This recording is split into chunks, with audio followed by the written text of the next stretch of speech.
today's meeting of the Juvenile Justice Policy Commission. Thank you all for taking the time to join us this afternoon. As a brief administrative reminder, before we begin, today's meeting is being recorded and our chat feature has been disabled for public security and documentation purposes. So since we are hybrid today, I just want to remind the folks in the room that the microphone is very, very sensitive and it can and will pick up any side conversations. So if we could please keep those to a minimum. At this time, I will invite Jenny to unmute or Jenny to take official roll call to see if we've achieved a voting quorum today. And Jenny, you can just. I'll take care of that. Well, the list is gonna be all over the place, but bear with me. So Commissioner Davala, Here. Commissioner LeBrecq, Commissioner Detman. Here. Commissioner Geelan. Commissioner K. Williams. Commissioner Keast. Rep. Lewis. Commissioner Murphy. Here. Commissioner Rogers. Here. Commissioner Tseen. Here. Moment. Rep. Anderson. Judge Partridge. Pardon. Here. Commissioner Rojo.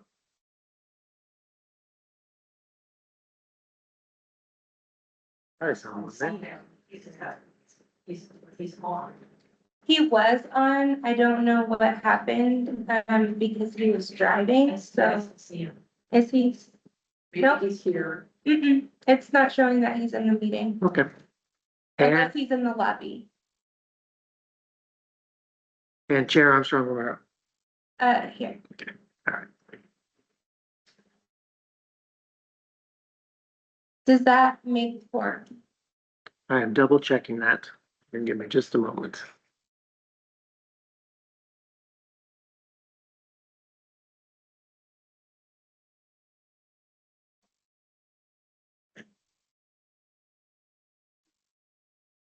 I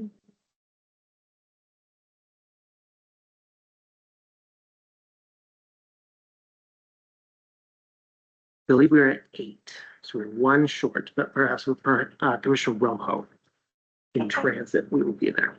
Okay. All right. Well, thank you so much, Ryan and Jenny, for your help with that.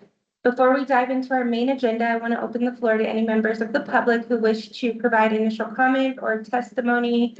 We respectfully request that all testimony be kept to a strict 2-minute limit so we can respect our timeline today. Please note that we will have an additional window for public testimony, public comment at the end of our meeting. The discussion periods during the middle of our meeting are strictly reserved for the active members of the commission. And for the record, I would like to note that Vice Chair Pablo Rojo has made it in the room. So that gives us quorum. Which is great. Yay. Glad to hear for multiple reasons. Sorry, the written materials, where do I pick those up? Because I didn't print them out. Thank you. All right, so now we will open the floor to public testimony or public comment. Is there any member of the public who wishes to address the commission?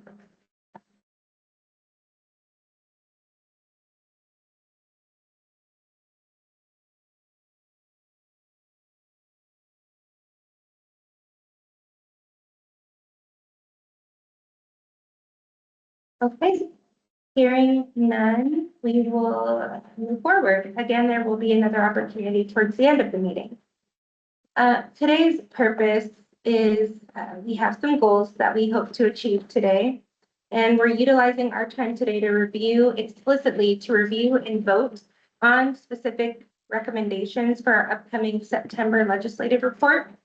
Our primary target is to review and vote on the recommendations for topic 3, transition services, topic 4, reentry readiness, and topic 5, educational coordination. Please keep in mind that it is not an absolute requirement to have recommendations for every single topic.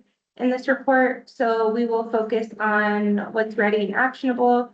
So in other words, today is not about editing, formatting, tweaking organization, or rewriting general background content. Our lens is strictly focused on sharpening and adopting the core recommendations.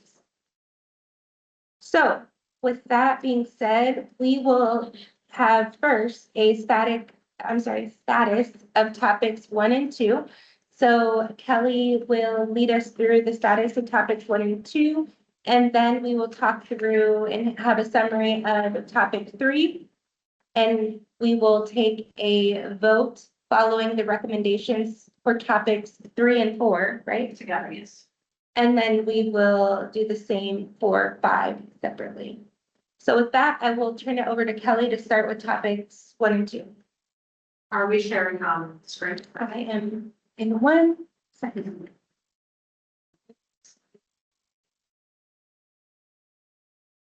Talk loud so people can hear me online. Yeah. Let me know when you have it up.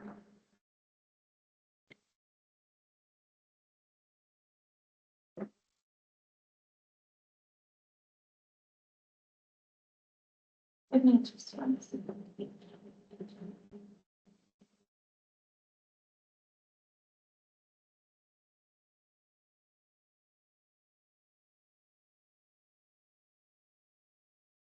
Can someone online come off of mute and tell me if you can see this slideshow? We can see it. Yeah. I can see it. This is Brian.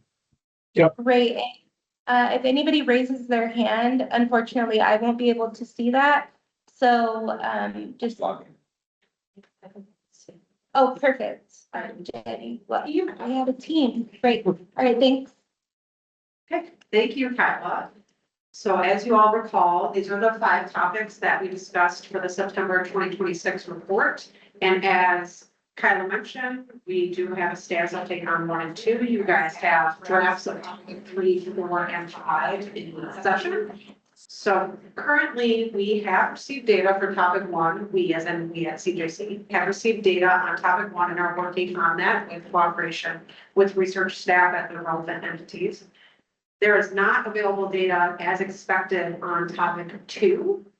So there will be some summary of what has been learned to date in the report and possibly some data in the future if the commission chooses to go down that route. So the discussion today will focus on 3, 4, and 5.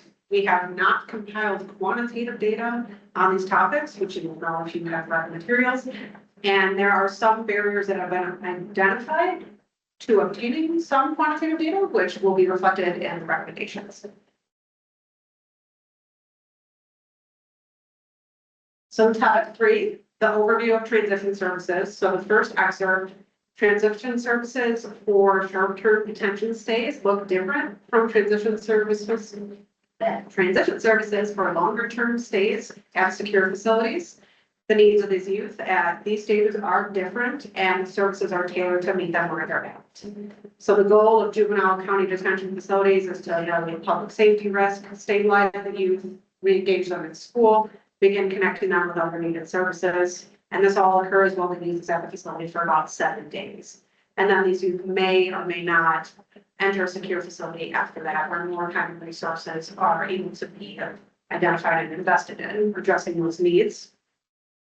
OIA secure facilities have youth for approximately 424 days, and the needs of the youth differ from the needs of the youth in detention, so the services provided are often different. OIA's transition plan unfolds across a longer period of time, and this allows for the inclusion of more long-term transition goals, and the youth and family are engaged collaboratively in the process. And so in the materials received, there was a lot of supporting materials, which has been provided by OIA staff that you can review and look at the transition plan and the youth family guide and an example summary of the transition plan filled out. And so similarly, reentry readiness kind of goes hand in hand with transition services. As mentioned, counties are on the front end, and so their focus is more on crisis stabilization, public safety risk, and short-term services. Their role doesn't typically focus on involving in assessing reentry readiness, especially since the youth are only there for about a week. So from OA, meetings with OA staff, the understanding is that OA has had no consistent specific process to identify reentry readiness. But the transition plan is typically initiated after they've already been determined to be ready to reenter. But as we've heard from OI staff, I believe the March meeting, a previous meeting, we've heard from OI staff, and I've met with OI staff about their new case management process that's going into place in a few short weeks. And this process includes using current risk assessments like the risk needs assessment 2.0 and the health youth development assessment to target area for youth progress. And then they plan to use the documented progress in each area to determine when a youth is ready. So they'll be able to kind of take that into going into the transition planning. So they're related, but somewhat differently. So we'll talk about the recommendations together. And so before we go to the recommendations, is there any clarity that needs to be addressed on the content of topic 3 and 4? I have lots of questions, but I've heard from the chair, we're not doing one of those pieces, so I'm not really sure how to provide those questions back or clarifications in the documents that were sent out, so I'm not sure what to do. Is it about formatting or is it about the information in the report? Is it about the recommendations themselves or? It's about the information in the report. So I can send those in email for clarification questions at a later point. If it's something that will help with your decision to vote on the recommendations, then I think it's appropriate to bring it. Okay, well, if it's not, you can let me know. So I do think that have the opportunity to listen in on a conversation with county juvenile directors as well as read some communications. And I do think that there needs to be a little bit more conversation around county juvenile detention and the transitions that occur. Because in the document, it says that they go to secure, often if their needs aren't met in the community, they go to secure settings. And I'm not sure that's always necessarily accurate. And so I think just kind of fleshing that piece out, that there's in OYA, the readiness tool is determined by OYA. And on the juvenile detention side, it's often determined by a judge. So I think we just need to make sure that I don't disagree that that is a piece of it, and it's definitely a shorter stay, but that there is a process for determining how you remain in detention. That there's a different review process that involves a different stakeholder. So that would be my comments on that. I'm wondering, just for clarity, are the findings going to, the current findings as they are described right here, are those going to be in the report, or will there be different findings based, or will there be a different report based on the recommendations that are voted on? The findings that are in the report are the findings that are. Okay. With some tweaks given Commissioner Roberts those edits, and we can talk and get to make sure that those edits are heard. Yeah, I just think that the judicial side is involved with young people who are in local detention facilities. Or the ways. Yeah, I think, and maybe this was done, I can't recall, I'm sure it was done. There was a request for folks to review the material and then send back feedback, is that right? CJC? I'm supposed to send it back. It was ready to talk about it No, today. Not this draft. There was not enough time. Okay, then that is my mistake and I apologize. And I do just want to make sure that everybody does have the opportunity to provide their thoughts and feedback on these findings as well as the recommendations. Please, Ryan. If I may, just to say, I think this is a great example of the type of feedback we still do need through the conversation is as we look at the content, if there are pieces, elements like that to be relayed as part of it. We just don't want to lose, I guess, time, particularly with conversation around the structure, the format, the particular words, but a critical content piece will be good to illuminate now. The voting then is very narrowly focused more so on what is contained in the, as statements. So, Tony, Oh, no, you. I just wanted to say, when I looked through the draft, first of all, I thank you for your work on putting that together. It certainly gives me an ability to kind of conceptualize what we're doing. If I was somebody that was not real familiar with the juvenile system, I don't know that though I would understand that the door to OIA from the county level usually doesn't mean straight to closed custody. There is the commitment to OIA for placement in a community-based program. So I don't know, when I look at the draft here, and we're talking about reentry, are we talking about reentry only for youth or young adults that are coming out of a closed custody facility? I just don't want people to have this perception that, okay, if it doesn't work out at the county level, we send them to Oak Creek or McLaren, because that track is extremely rare. Usually it's going through a community-based program. I don't mean to be critical. I'm just not sure what I read here, and I agree with what's been put on paper here.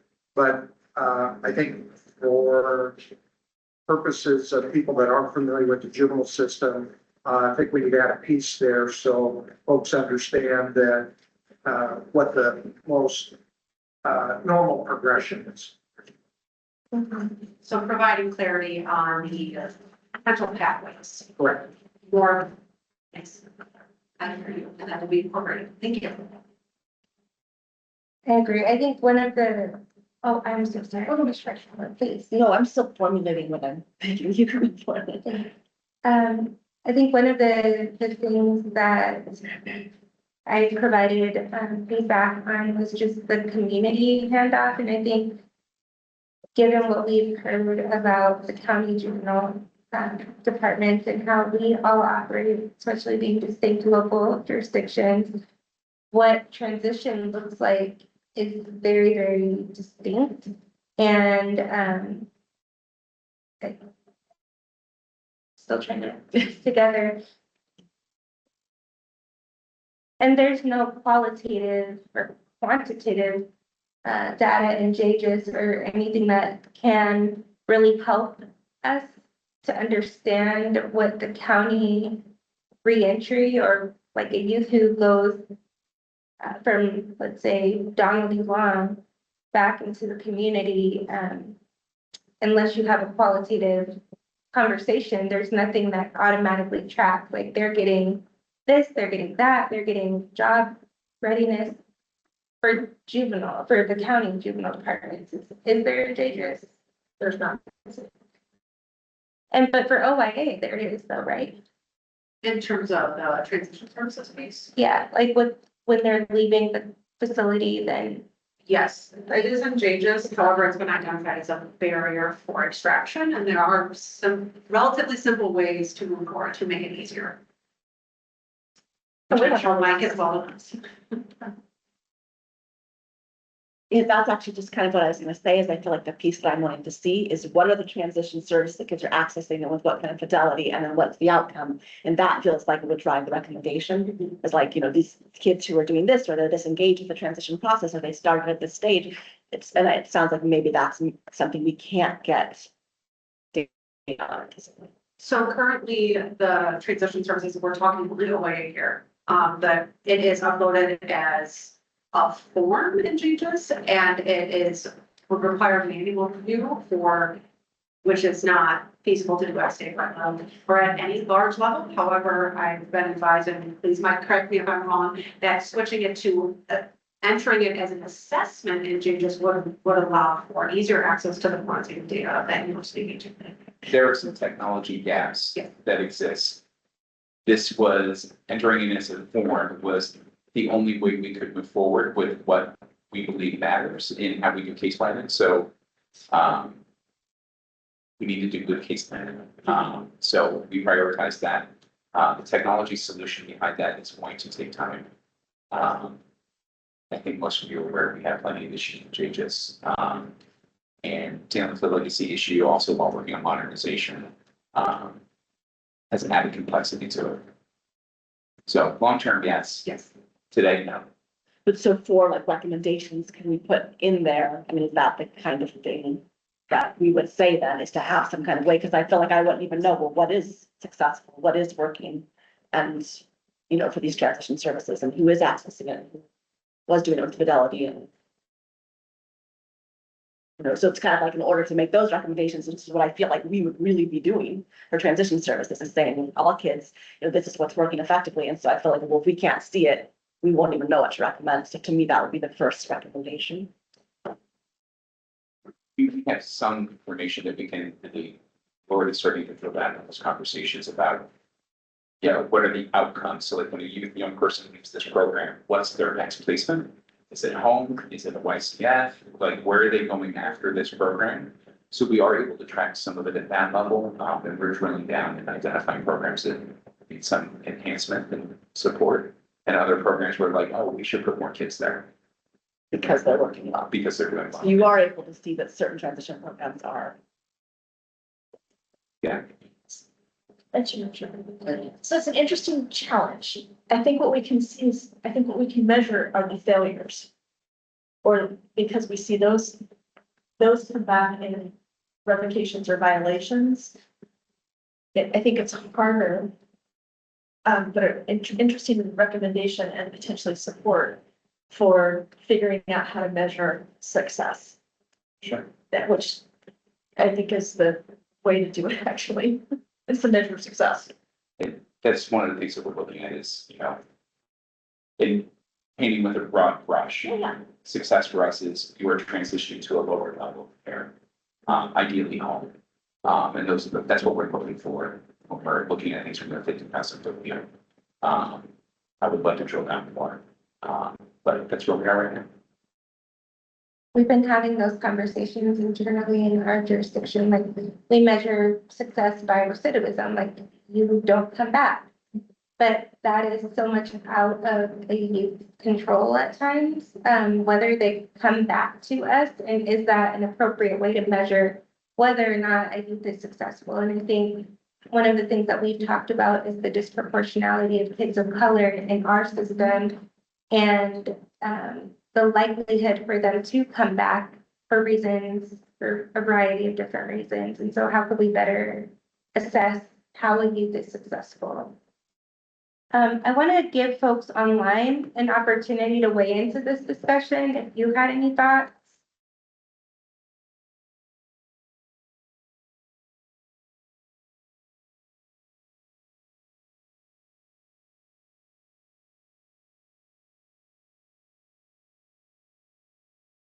Hi, everyone. This is Brendan. I don't have any more to add. I just didn't want the awkward silence to continue any longer. And I'm here listening, trying to eat at the same time, which is why I have my camera off. Thanks for your patience. No problem. Thank you for responding. This is Brian Detman. Also, yeah, listening in, following along. Also Yes, eating. Brian. Why do you was measuring anything that might be relevant? Did you, Commissioner Dedman, did you hear Commissioner Rogers' question? I didn't very well, no. So, well, Roy's question's interesting. Is anything in YDO measuring? Are there any measures that YDO is using? Sorry, any measures using around? Like success, like that could be models for us to look at success. And the answer could be no. Yeah, a lot of our work is around re-engagement that may relate to this kind of broader topic of reentry, and it's a lot of educational re-engagement. So I don't know that the juvenile systems have, right, at either county or state level, their ability to impact those outcomes. But in short, some of the measures are around like credit recovery and attainment and GED and or high school diploma stuff. So they're pretty education specific. And the broader youth development field, I'd have to, of just sort of measures of progress and success. I could give that a little more thought, but there's some educational ones certainly that we have some legislative responsibility around given our re-engagement work. Does that answer your question, Molly?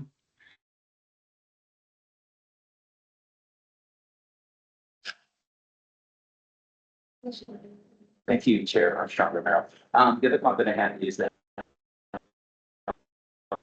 the youth development, which are all correlated to when we improve these skills in this development, they're more likely to desist with behavior and be more, proactive, healthy members of society. So there is that assessment that we also use, which will be used during our multidisciplinary team meetings to assess if the young person's making progress.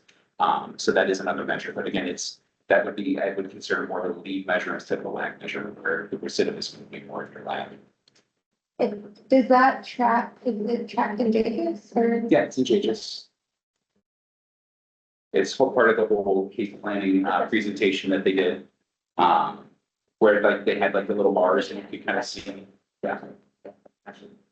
So is this something that we should think of making a recommendation, like that the state, that OIA for counties or members should come up with ways to define a measure of success, which should be like an example would be like a year out of release. This is the person still in school, 5 years out of release, are they still in school? Things like that look at the youth's performance after their release in terms of things that we think are markers of social activity. I mean, yeah, could we even just have the goal be to identify things like that? Like that's our recommendation. Create Like, it's framework broad. for tracking Yeah, like if we do something that broad. markers of success over time. Identify what is required to officially extract transition services data from JJPC.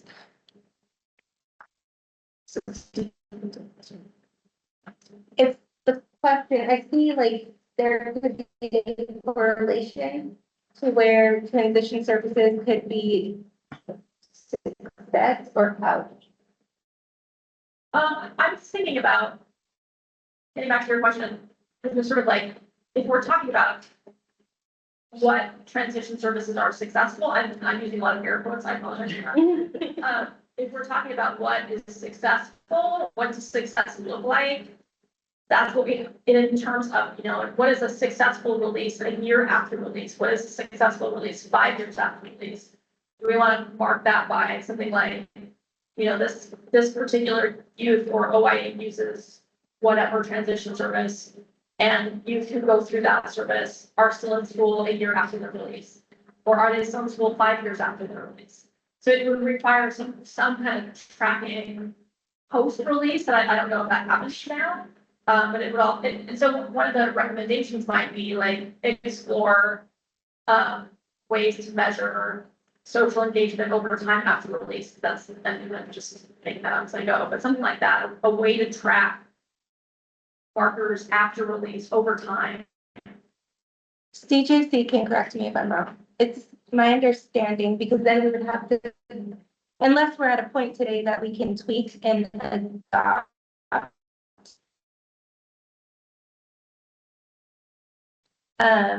to what exists. Yeah. So the recommendation we had was That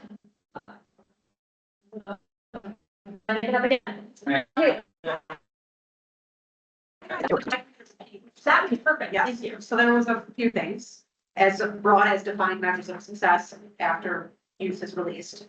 Develop or create a framework for tracking markers of success at 1 year post-release and 5 year post-release. Explore ways to measure social engagement patterns.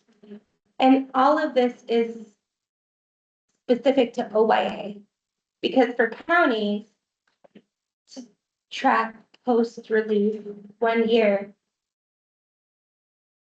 I, as a county juvenile director, we may or may not know where a youth has gone in 1 year.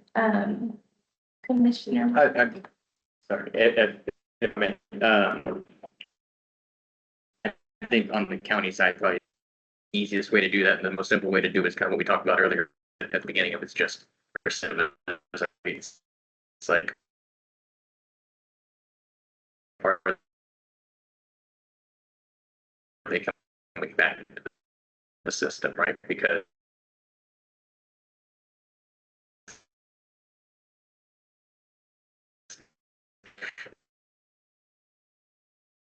The audio is cutting out a little bit for the folks online. it's such a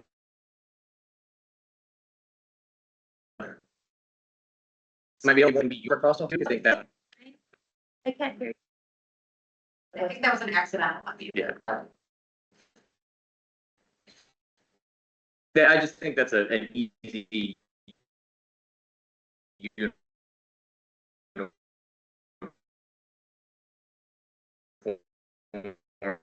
because I think what it sounds like, what is a uniform that would segregate data to Say what it is, we can say like what you just said, we.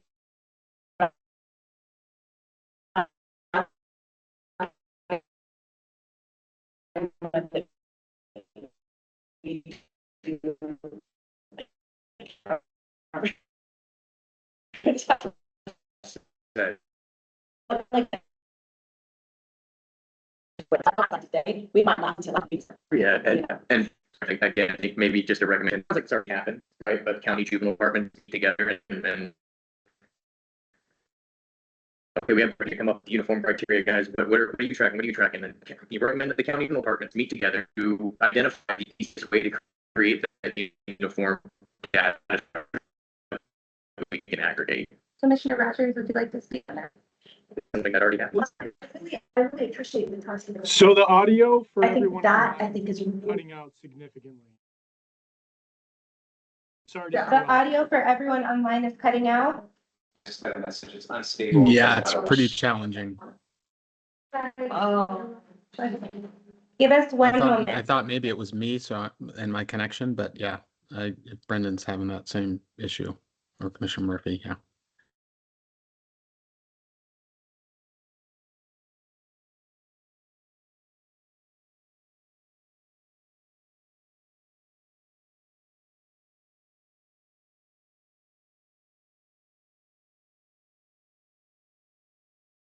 It did get better there right towards the end, so I don't know if someone wants to test it.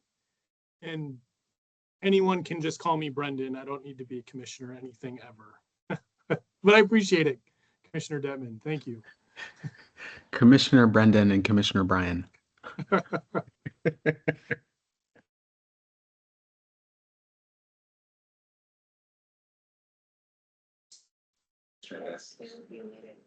about now? Does that work any better for y'all? Yes, that's better. Thank you. So far, yeah. All right. So I really appreciate, this is, Mr. Molly. The concept of a framework, I think actually is a really good recommendation. How we get to the framework, I don't know that we have to decide today. Exactly. So, but I really, and I think that could be, influenced and lots of input from county juvenile departments. But I also think there's other people, it's not just the county juvenile departments that can weigh in on some of that. I think that we're a key stakeholder and maybe the conveners, but we have other people around the table that will want to potentially help us define success. I agree. I think that, so we have a report that is due in September. I think you could do that. And I think that just because we have this report that's due in September, the commission still needs to maintain the focus on this is going to be the topic that we are going to continue to build upon, whether it's success, whether it's what reentry looks like in terms of the very specifics based on county or OYA. I just want to make sure that our recommendations are broad enough to where it's not just we're recommending that that this commission only is focusing on OYA because that is more than what our scope is. I think explore the crisis stabilization. I think I would take out, I know you didn't want to wordsmith it, so I'm trying not to. But that's where I think the word framework, I don't even think we have to change our recommendations. I think we just change and broaden it a Yeah. tiny bit. I agree. And then it gets to where. So explore the release framework. And success, finding success, monitoring over time, something like that. So explore the release framework of county juvenile departments. And then some success. And then that would be success would be separate, right? Because you wouldn't pick those, because that wouldn't be success only for juvenile. Right, exactly. It would be success period. So explore the release framework for county juvenile departments. Would that, You're just talking about rewording the third thing here now. just the third Okay. bullet? Crisis stabilization. Handle processes. So We're talking about the way they're. what I think is the third bullet will be explore the release framework for county juvenile facilities. Okay. We'd like to vote on And it. then you said the other, And then a fourth one, The fourth one, okay, so.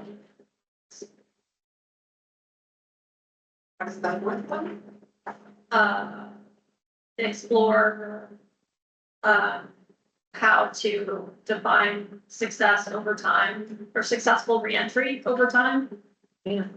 Developing a framework for tracking successful reentry. Yeah, And that is at both OYA And and county sites. Keeping it broad, just. so I think that would actually fit to replace the first one, right? Like, the first one is trying to get at how we're tracking Right. transition. No?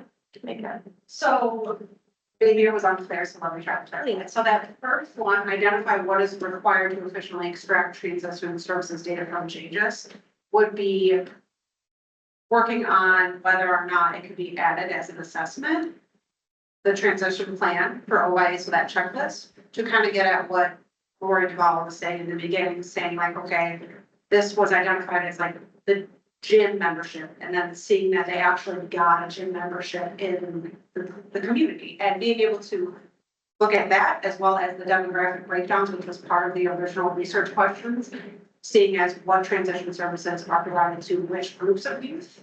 So currently we cannot answer that question quantitatively. So that first bullet was specifically so you could extract the demographic participation as well as this was identified as a service. Did it get completed in the community?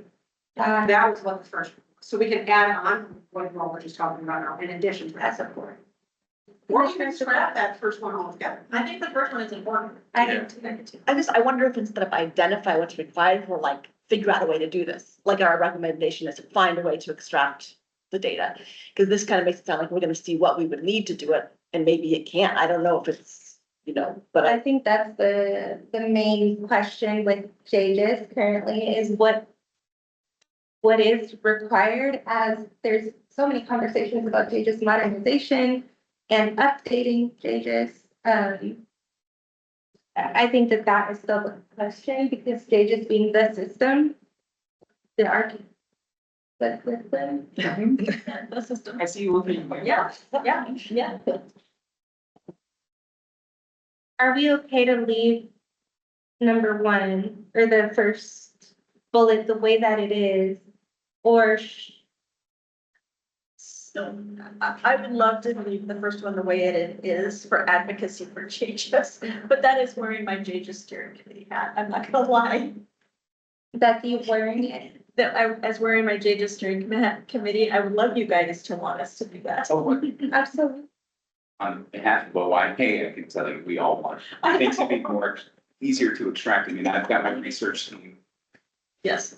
running labs, trying to figure out how to extract data out of the changes consistently, cleaning that data.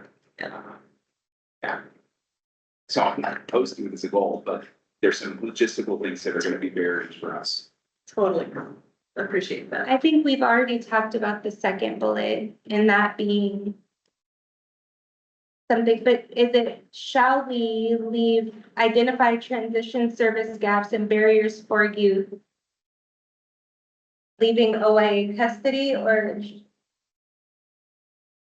does I that mean, give because it? if we say leaving away custody, my mind goes, ooh, is that a termination hearing? Or are we talking about they're leaving a close custody facility? We could say leaving detention, incarceration. I'm a fan of leaving it broad as is, just. I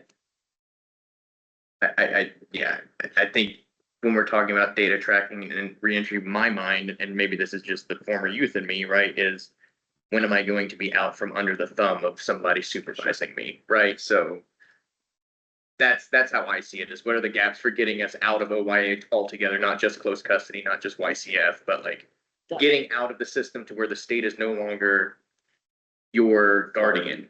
Yeah. Right? No, I'm done. Sort of like when you're out of DHS custody, something, you know, do a similar. no, I can appreciate your argument, but I just want to make sure the language is clear. Right. Yeah. It's lacking clarity. That makes, yeah. Leaving OYA. I think that's more broad. So I think if it's better defined, because as the commissioners change around this table. Right. Right, there needs to be clarity for anybody else who steps in. So it's okay if we want to do both hands, but let's clarify what both hand is. So why are you looking at me? You want mine? Does the word supervision work there better?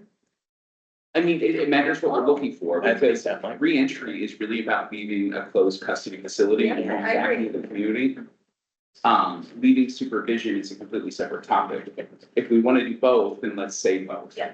Um, We could say both, I think That's fine. saying and both. then we can change our mind later. um, Both useful information. I mean, I will tell you, I mean, when we're putting somebody in for termination, I mean, there's a lot of arguments that go into demonstrating that this person is in a good spot, ready to go. The times where that's not the case is when they're aging out of our system. That's probably the place where there might be a gap. Sorry, I'm just thinking about it right now as we're processing through this. The way in which the findings are written in the discussion section. I think that the focus is more about reentry readiness when, right, is that? So it's transition services and reentry readiness. And correct me if I'm wrong. My understanding is that the findings support recommendations, but you may have recommendations that don't, that have developed through conversation. Gotcha. So these are valid recommendations. You all have expertise in the field. You're all on this commission for a reason. So the recommendations don't have to be one-to-one with findings. Got it. Yeah. Got it. And they're all related. As everything is intertwined, as you all have shown in your conversations. So yes, it does not have to be so narrow that it fits into transition services and reentry and then made that might be connotated.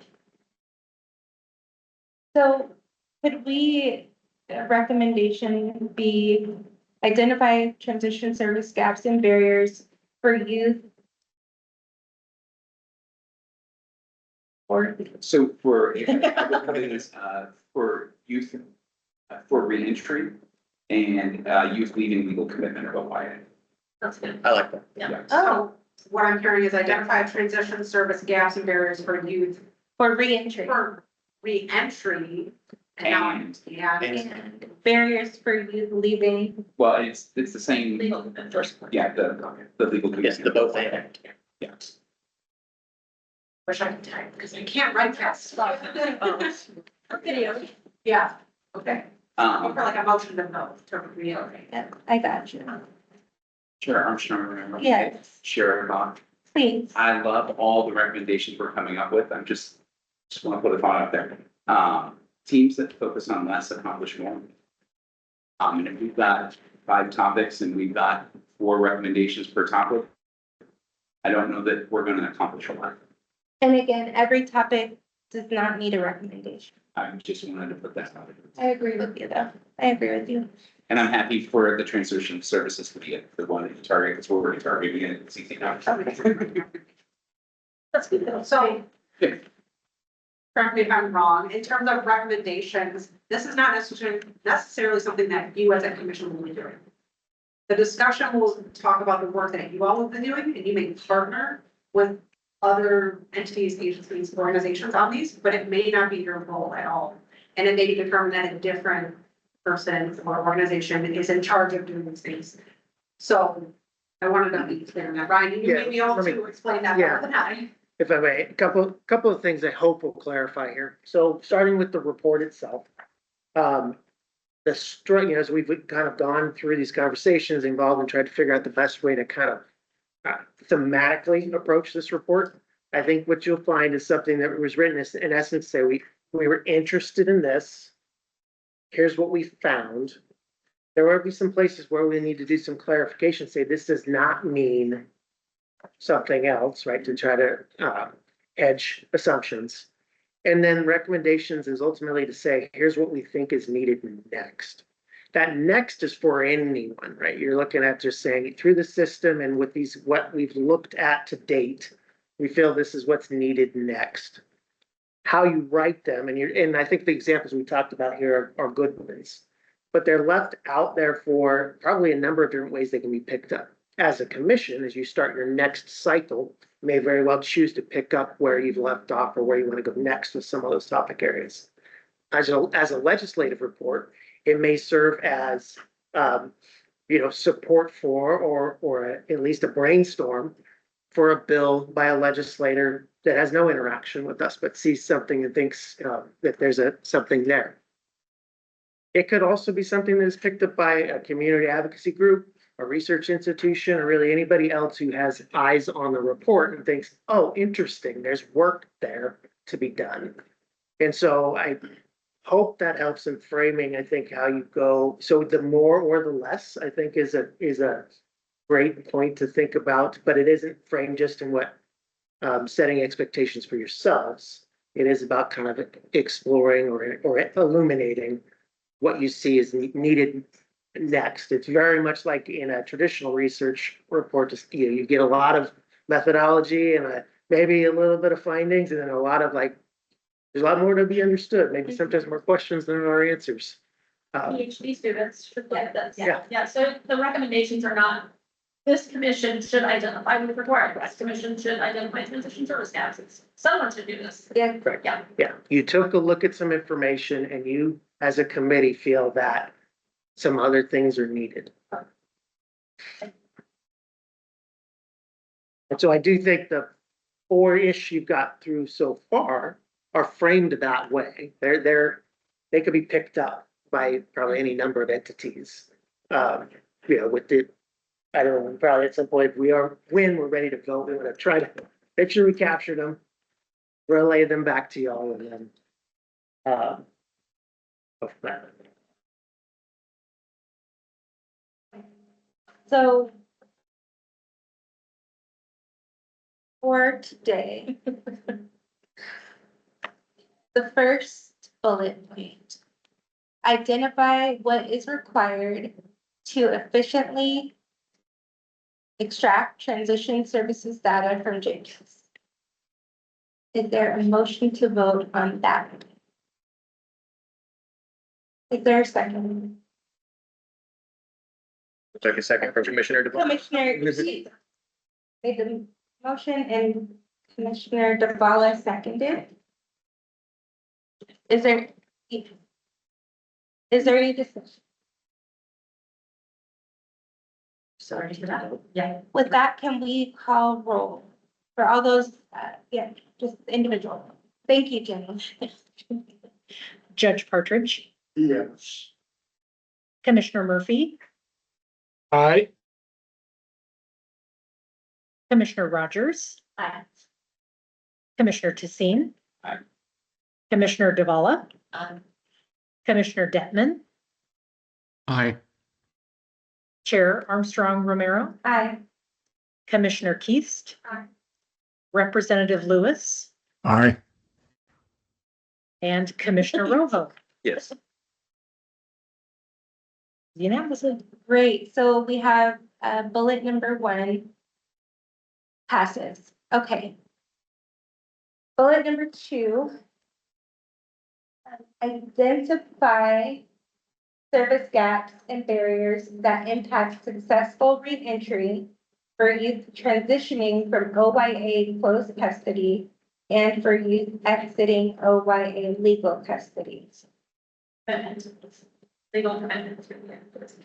Exiting legal commitment. That works. Sorry. Can we phrase it again? Can you? Identify service gaps and barriers that impact successful reentry for youth transitioning from OYA closed custody and for youth exiting OYA legal commitment. Second. No. Is there a motion? Okay. Commissioner Tucine makes the motion. Is there a second? I'll second. Commissioner Rojo, Vice Chair Rojo. Is there any discussion? Can we please have roll call? Yes. Judge Partridge, Aye. Commissioner Murphy, Aye. Commissioner Rogers, Yes. Commissioner Tucine, Aye. Commissioner Davala, Yes. Commissioner Detman, Yes. Chair Armstrong Romero, Aye. Commissioner Keast, Aye. Representative Lewis, Aye. Commissioner Rojo, Yes. That recommendation passes. And then, I have lastly, explore the framework for youth release from county juvenile facilities, juvenile detention facilities. Explore the framework for youth release from county juvenile detention facilities. Is there a motion? So moved. Second. Okay, so Commissioner Rogers moves, Commissioner Tucine seconds. Is there any discussion? I do have a quick question for thought. When we're thinking detention facility, county, are we thinking the county that places the young person there, or are we anticipating the detention facility doing the transition work? And I just want to clarify who we're asking to do the framework. I would think it's the county placing. Perfect. Would be fine.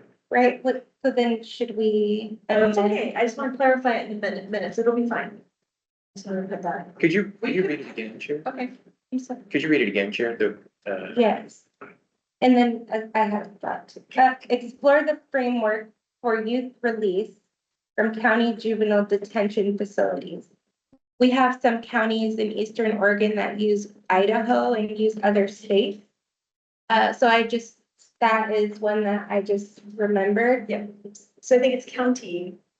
I think it's the county that places. Right. Is who's doing the preparations. Is doing the transition work. Does that make sense? That's, I agree with you. that's how I've seen it in practice. I would have kids held in Yamhill County, but Washington County's doing all the legwork and. Because that's where their places. Exactly, right, or they're in Marion County, but we're doing all the legwork in Multnomah, right, that's. What does it say anything about that? Yeah, I don't think it mentions anything about who's doing it, right? We're just saying, look at it, I guess. Yeah, I'm just saying explore the framework for youth release. Explore them. That's fine. Yeah. I think it's just a clarification. Just my further clarification, is it detention programs or is it programs, because Jackson and Lane also have programs specifically, don't they, as well? This is just, The DRS. Oh, yeah, so does Washington County. yeah, so I just wanted to flag that. Framework. I like the framework. I understood it as just detention, I did too. the way we Yes. spoke about it, I think that's fine. Because the No, programs are often some of the transition services. Exactly. Okay, so explore the framework for youth release from Juvenile detention facilities. the same I think it works. The other thoughts. only thing that's confusing to me is we're saying explore it. It's like, look at it. I don't know what we're telling anyone to do. We're just saying, like, look at this, kind of. Look at your framework. Define, I don't know. It's We're sorry. talking about consistency among. Because we can say that for counties to everything. be different. We don't want that, so we don't want to include like, try to standardize it. There's some other words. So there's explore, there's define. There's Develop? I don't know. Yeah. Okay, Identify it's. let me see the language we've got so far. Spot on. Identify. Is that what we want? What do we want? What do we want? I guess that's the question. What do we actually recommend? Can somebody say the language one more time? explore the framework for release from county juvenile detention facilities. And I would change explore to identify, that's what we were discussing. May I make a suggestion? Could it be identify a uniform framework for youth release from county detention facilities? I got one. Develop a framework for youth release from county juvenile detention facilities. Develop a framework. So here's the challenge. 36 counties and 36 deterrents. Well, which, I mean, yeah, that's actually different up there. So here's what we want them to do. Yeah, so see, so we're in commission. And a researcher might pick this up, as they were saying. I love local control, so as I say this, please, everyone hear that I'm not advocating for anything but a county. And yet, there are some similarities across the state that we should acknowledge. And sometimes in counties that are very small, they may not have the same resources as counties that are a little bit more resourced. But there's still some, justice by geography shouldn't just be a roll of the dice. So I'm not sure if it's identifying or it's define or if it's Explore. How about explore the framework for youth outcomes following? Following, It's 118C 153. What this says exactly what's gonna happen. or what are they? Can't say it done. Oh, I'm sorry. I'm not even understanding what we're trying to accomplish here, because the framework already exists. It's in the statute. And that's the framework that, as a judge, I sit on the bench and I have to evaluate every release decision by. So I'm not really sure what we're trying to accomplish. I think what the concern is that a kid under similar circumstances in one county may be released and in another county would not be released. Is that really what our concern is? I think No? I think the concern is more so, not concern, that's a strong word. I think the thought process around this recommendation was to understand what exists in the community or what exists for kids who are not going to OYA.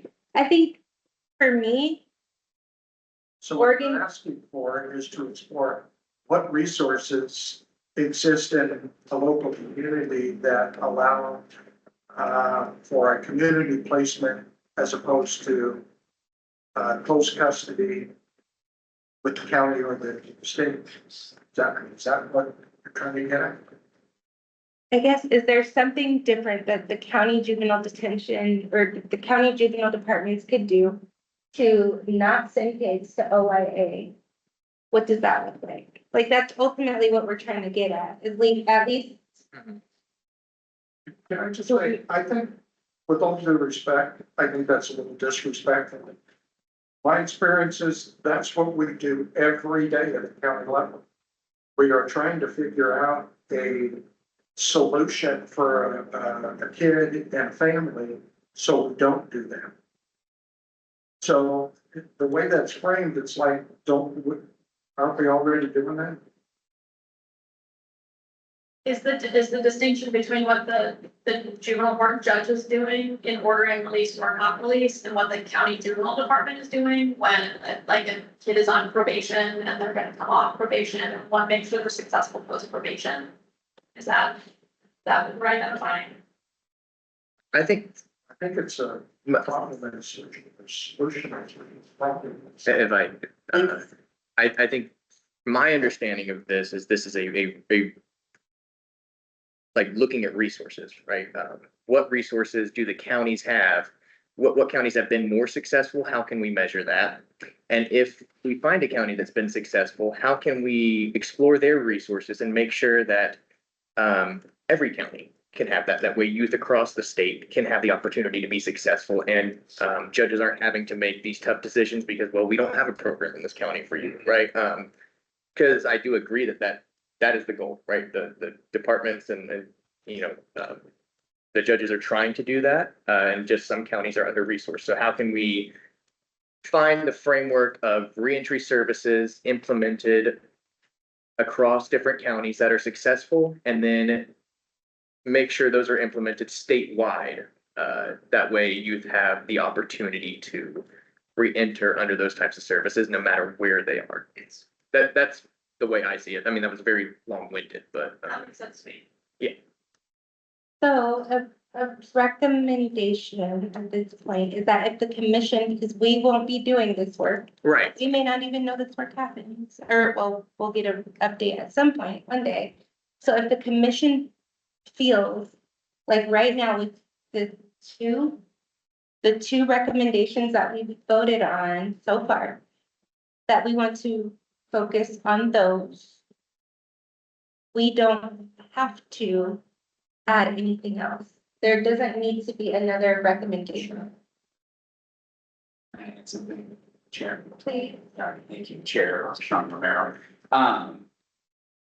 You know, for me, I just want to kind of clarify something. Is really, at the end of the day, I know we're all around this table for the same reason, right? And that reason is that we want all of our young people who come into contact with us to be successful, right? And so it's, how is the system set up across Oregon, and how is it resourced?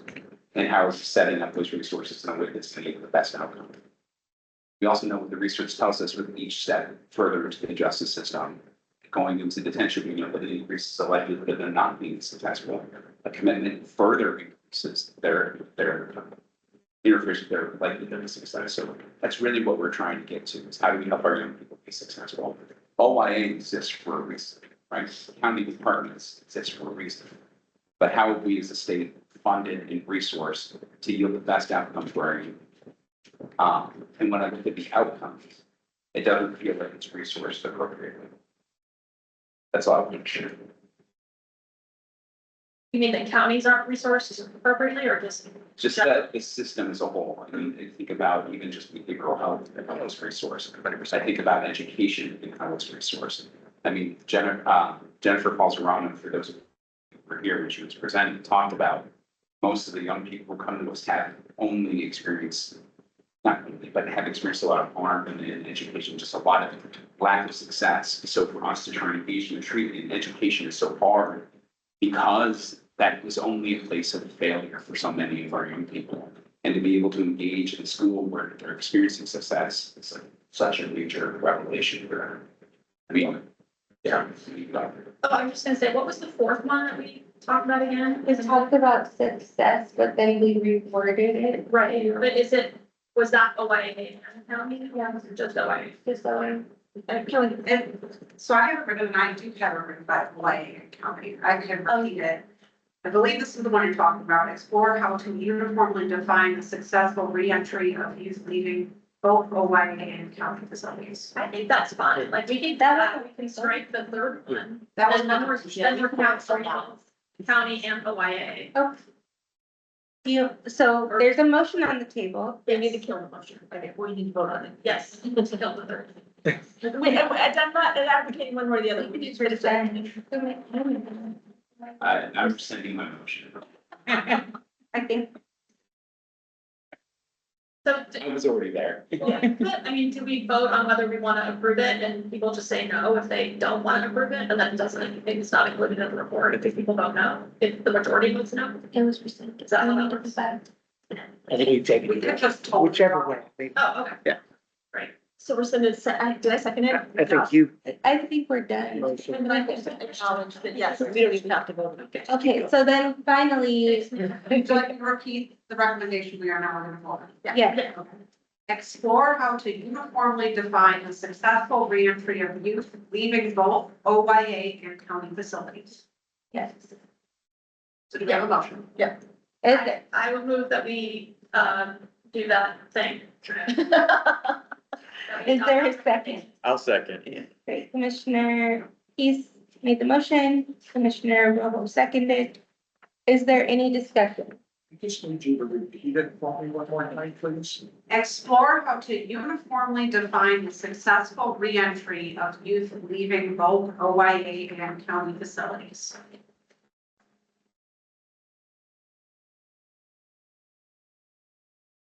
Any other discussion? Can you read it one more time? Explore how to uniformly define the successful reentry of youth leaving both OYA and county facilities. My hesitation comes in the word uniformly. I can imagine scenarios where the definition of someone leaving a closed custody facility and how to define that success might be very different or perhaps different. Even though we all want the same positive things for youth than someone from a local juvenile supervision model. So can I ask that you read it without the word uniformly, just for me to hear it? I'm sorry to do that to you. Explore how to define the successful reentry of youth leaving both OYA and county juvenile Facilities, yes. The only thing is, this is a data thing, so if we're trying to use data to determine what services we're gonna do, that was the point of this, then it would have to be uniformly defined. Because even if we don't want to for all other purposes, if this was supposed to be for us to look at the transition service and determine success across the board, like in data, do you know what I'm saying? So if one person's defining this way and one person's defining that way, we don't have that. May I suggest separating into two recommendations for clarity? So it would be explore how to uniformly define the successful reentry of youth leaving county facilities, period. Then another one be explore how to uniformly define the successful reentry of youth leaving OYA. Would that get at what Commissioner Murphy was saying in terms of maybe OYA success is different than county success? Could that be one way to get at the uniformity of the data, but not to lump them together? Because from my understanding of the conversation, the discussion wasn't to compare OYA count. So maybe lumping them together is not the best choice. You can. I would recommend a closed custody facility versus a versus a supervision model or a lesser restrictive model. For me, it's not as important to compare OIA against local jurisdictions, but closed custody versus kind of clumping the other models to me makes more sense. This is Commissioner Detman. I appreciate it. I can't necessarily see everybody who's talking in the room, but I do appreciate the use of the word uniformly because I think we want to we're exploring. We're going to be looking into, so it's not a necessary. We may land on some level of differentiation, and if I heard somebody talking about this as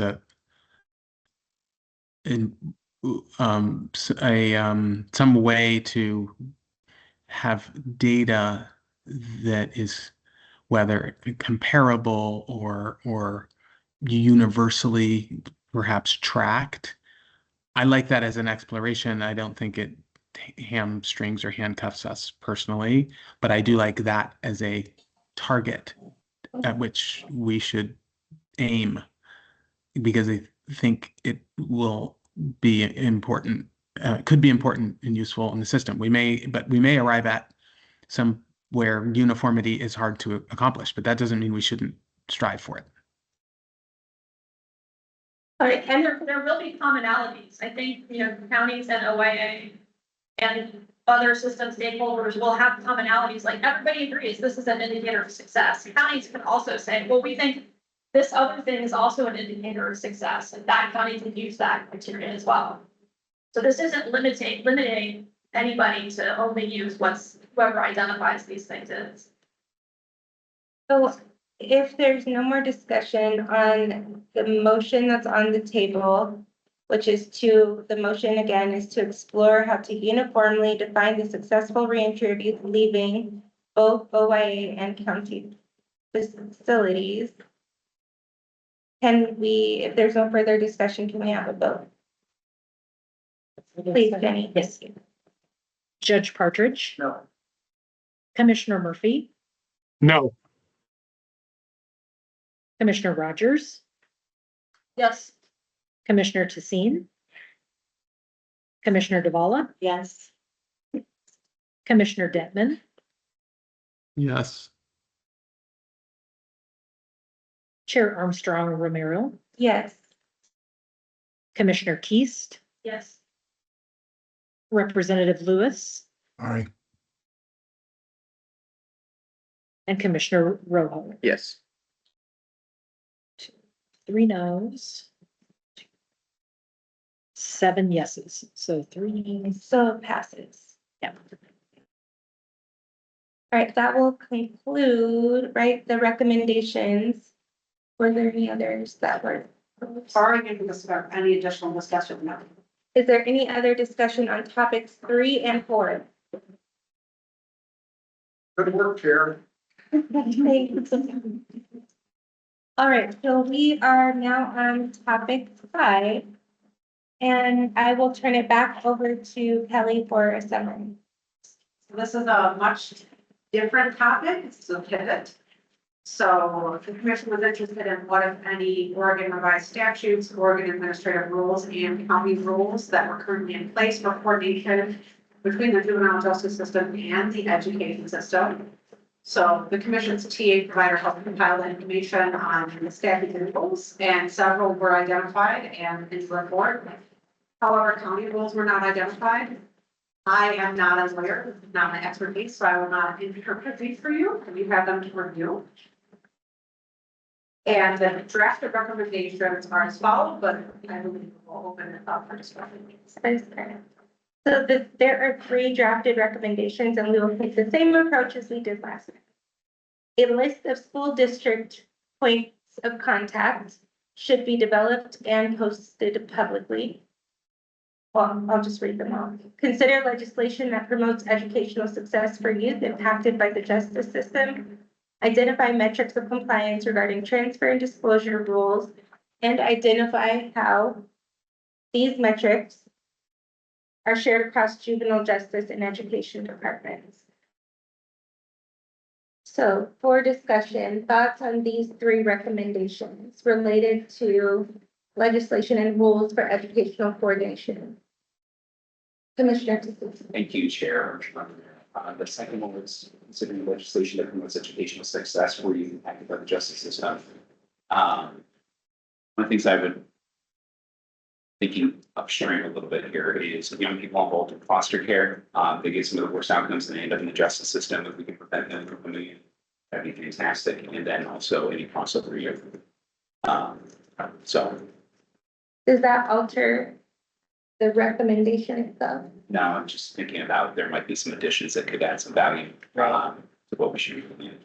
In terms of the findings, like a suggestion, maybe not findings, discussion, maybe would that be a suggestion to? Just sharing thoughts. Putting it as like a discussion point at the bottom. I think so. That's important. Commissioner Rogers. So the first bullet. That's publicly documented now. Who are the points, are we looking for a specific point contact? So from my understanding, and Commissioner Lisa K. Williams is not here, the points of contact for JDEP and YSEP programs are listed, but it is of my knowledge to date that all of them are not. So if they're not JDEP and YSEP specific, I don't have any more information. Okay, I just, you can Google all 197 independent school districts, so I'm fine with it. I just wasn't sure if she was talking about a juvenile justice point of contact. Yeah. I believe that is it. Okay, Yeah, that's, that should be clarified. but I just didn't know, because I was like, okay, I just Googled it when I was looking at this, so sorry. I was confused. A list of. How about a list of JSEP and YDEP, JSEP? Those are already listed. Those are, so then, Like, do we, I don't know the answer to that, because I was, it's. Sorry. You can get further clarity on that. we can, Okay, Our kids often follow under McKinney-Vento often, and so it's often the McKinney-Vento points of contact, but that is also publicly currently available, so I just wasn't sure what we were going for. That's fine, it's fine. I think we should table that one. Yeah, if no one has a passion. No. Yeah. The second will consider legislation that promotes educational success for youth impacted by the justice system. Is there a motion? I'll move for that.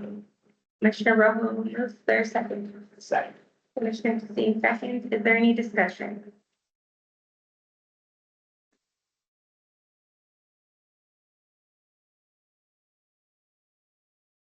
Jenny, you might be able to. Judge Partridge. Commissioner Murphy, Aye. Commissioner Rogers, Aye. Commissioner Tassine, Aye. Commissioner DeValla. Aye. Commissioner Detman, Aye. Chair Armstrong Romero, Aye. Commissioner Keast, Representative Lewis, Aye. and Commissioner Rojo. So that Yes. recommendation passes. Next, we have identify metrics of compliance regarding transfer and disclosure rules and identify how these metrics are shared across juvenile justice and education departments. Is there a motion? I just want to read this really quickly, but not out loud.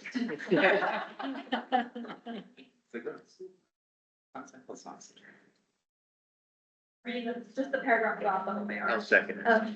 So Commissioner Tassine moved, Commissioner Rojo second. And I will give a moment for review and then discussion.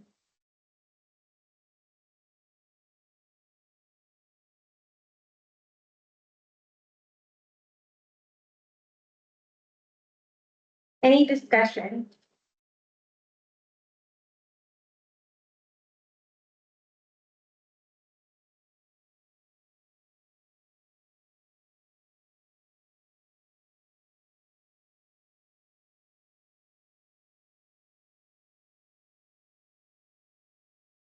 I'm giving silence just to make sure, just if somebody has a thought that pops in. Okay. Jenny, do you mind doing a roll? Yep. Judge Partridge, Aye. Commissioner Murphy, Aye. Commissioner Rogers, Aye. Commissioner Tassine, Commissioner DeValla, Aye. Commissioner Detman, Aye. Chair Armstrong Romero, Aye. Commissioner Keast, Representative Lewis, Aye. and Commissioner Rojo. Aye. That recommendation passes. And so there will only be 2 recommendations for topic 5. Unless there is any further discussion on any other suggestion related to legislation and rules for educational coordination.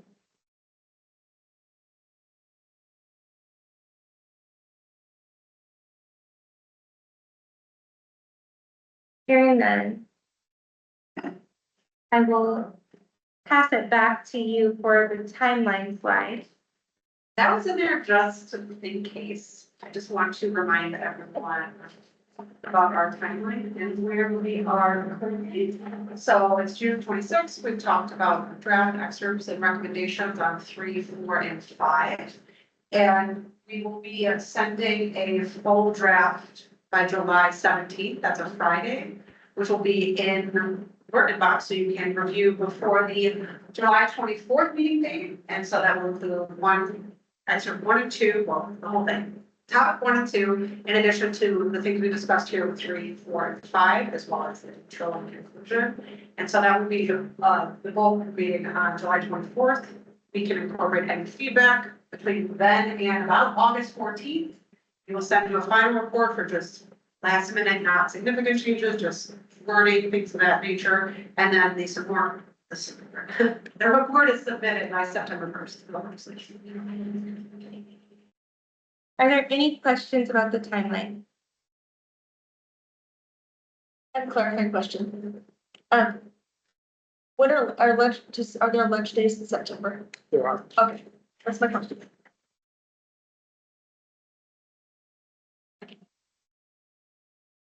All right. We got a lot accomplished, so yay. Commissioner. All right, so as we're looking ahead again, our next official meeting is July 24th.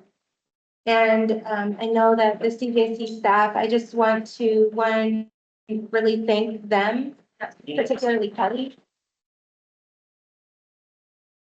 Because this is a lot and just truly appreciate all of the work and the time that you've spent. And I would encourage the commission, if you have comments and thoughts about the not the recommendation.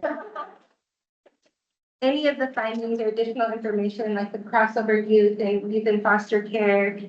I think that that would be really beneficial to provide Kelly because she's kind of been doing this on her own, so. I also welcome any connections, any specific departments, people that we should be in contact with to collect more information, to fill in the gaps, and hopefully we can work on building more of those relationships. All right, so all of this, the recommendations will be in one place for us to review at our next meeting on July 24th.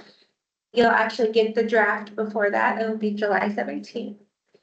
And again, the July 24th meeting is pretty much the last opportunity to make substantive changes to the recommendations, although we will have an August meeting. What will we be tackling in August? Well, the timeline is making sure the final report is ready to go. Gotcha. 22. All right, In terms of the July 24th meeting, I do not believe we have many people who have RSVP'd, so if we do not have quorum by July 9th, we will need to look at rescheduling that because that is required for quorum to discuss, especially topic. thank you for that reminder. When you have any RSVP or we can send us an email, as we just email you, we'll be there. I can send a follow-up email if that's easier for everybody, because I know sometimes when you get an invite, some people kind of will reply later, some people do it right away, or you change your mind, so I will send a follow-up. Thank you, I appreciate it. Yeah, for the delay. I didn't respond, I apologize. I'm not sure. I'm the judge. If I didn't, I'm sorry. That one is virtual. Yes. It's not. And I do want to remind the commission that we do not have any other tours scheduled as of yet. However, if there's somewhere that you all may want to tour. Wasco County is an amazing, and we have our assessment center as well as our detention facility. So if y'all want to come out to Wasco County, I'd love to host you. That would be amazing. And the timing of that, when is the best time of the year to travel to Wasco? Anytime but February, because the gorge is closed because of ice. But fall, spring, it's beautiful either way, just not winter. Folks down at Riverbend, or Burns, we'll see our Eastern Oregon correctional facility, if you're all interested. We do not, do we have meetings scheduled throughout for like November, December, or do we? We do have them through the end of the year. Okay. If we're gonna do an in-person visit, we need to adjust. We can certainly send down a poll to see if, let's say we pick September for the next in-person meeting, and if the date that we have in September doesn't work, if we're gonna come to Wasco County and listen to other people, we can adjust if need be.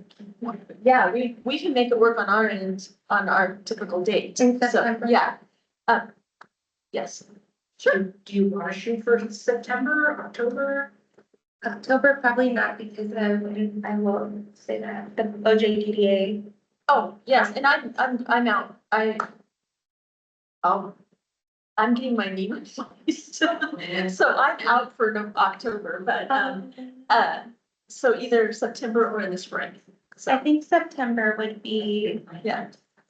okay. So September, we'll plan on an in-person in Wasco County. Yeah. Yes, in the Dell. Love to. Fantastic.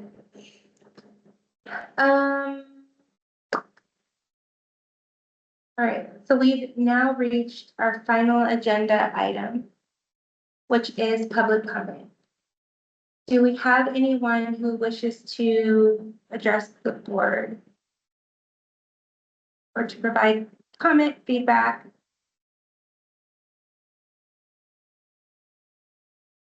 And then, before adjournment, is there anything that the commission wishes to raise or discuss today?